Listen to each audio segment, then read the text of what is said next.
అయినా కూడా ఆపరేషన్ తప్పదని చెప్పిండ్రు. వాళ్ళకి మెడిసిన్ గురించి మాత్రం నాలెడ్జ్ ఉంది, అవగాహన ఉంది. సార్ నో సప్లిమెంట్స్ తెలియదు వాళ్ళకి. ఇప్పుడు మనకు ఎంతో కొంత వెస్టేజ్ నాలెడ్జ్ ఉంది. ఇంకో కంపెనీ పోయి బిర్లా సన్ లైఫ్ లేకుంటే బజాజ్ ఇన్సూరెన్స్ గురించి చెప్పండి, మనం చెప్తామా? మనకు దీని గురించి అవగాహన ఉంది.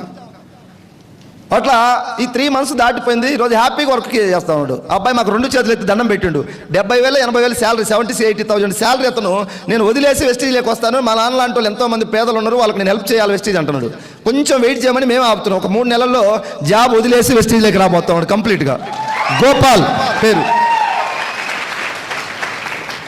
ఎంత పిచ్చి అంటే అబ్బాయికి వాళ్ళ నాన్నను బతికించుకోవడానికి వెస్టేజ్లోకి వచ్చిండే అనిపిస్తూ ఉంది. 70,000 శాలరీ తీసుకున్నాడు, అంత ఈజీగా వస్తారా సార్? అందులో యూత్, ఇంకా పెళ్లి కూడా కాల. ఒక్కసారి అది సర్జరీ జరిగితే ఎట్లా ఉంటుంది? ఆ పగిలిన గ్లాసు పగిలినట్టే ఉంటుంది, ఎన్ని అతుకులు వేసినా కూడా. సో వెస్టేజ్ గొప్పతనం సార్. ఒకటి అది నా టీంలో వచ్చింది. ఇంకొకటి గుంటూరు జిల్లా రేపల్లి దగ్గర మా అన్నయ్య అవుతాడు, పెద్దమ్మ కొడుకు. ఆయన మ్యారేజ్ అయిన 20 సంవత్సరాల తర్వాత పిల్లలు పుట్టినరు. 20 సంవత్సరాలకి ఫస్ట్ ఒక బాబు పుట్టి 1 or 2 monthsకి చనిపోయిండు. 20 years దాకా పిల్లలు లేరు. 20 years తర్వాత పిల్లలు పుట్టిండ్రు. 2 చిన్న పిల్లలు గింత ఉన్నప్పుడు ఆయనకు ఇది స్ట్రోక్ వచ్చింది. ఆయన కూడా గుంటూరు హాస్పిటల్ తీసుకెళ్తే 1 year పాటు మెడిసిన్ వాడుతూనే ఉన్నాడు. డాక్టర్లు లైఫ్ లాంగ్ మెడిసిన్ వాడాలని చెప్పారంట. వాడుతూనే ఉన్నాడు వెళ్ళినప్పుడల్లా. సో నాకు తెలిసి ఈ విషయం తెలిసి నేను వెస్టేజ్లోకి మీటింగ్ తీసుకొచ్చా. అయిన తర్వాత అప్పట్లో మనకు నరేన్ సార్ అని ఉన్నాడు, ఏఎస్ఎం గారు. నరేంద్ర సార్ క్యాబిన్కి తీసుకెళ్ళి సికింద్రాబాద్లో ఈయన రిపోర్ట్స్ అన్ని తీసుకెళ్ళి చూపించిన తర్వాత నరేంద్ర సార్ కూడా ఒకసారి నవ్విండి ఆయన రిపోర్ట్లను చూసి. ఎందుకు నువ్వు అంత టెన్షన్ పడుతున్నావు? నువ్వు అంత టెన్షన్ పడాల్సిన అవసరం లేదు. మన సప్లిమెంట్స్ రెగ్యులర్గా వాడితే నువ్వు హార్ట్ స్ట్రోక్ వల్ల చచ్చిపోవని నేను రాసిస్తాను గ్యారెంటీ అని చెప్పేసి ఒక మాట చెప్పాడు. ఆ మాటే కొన్నంత ధైర్యం వచ్చింది ఆయనకి.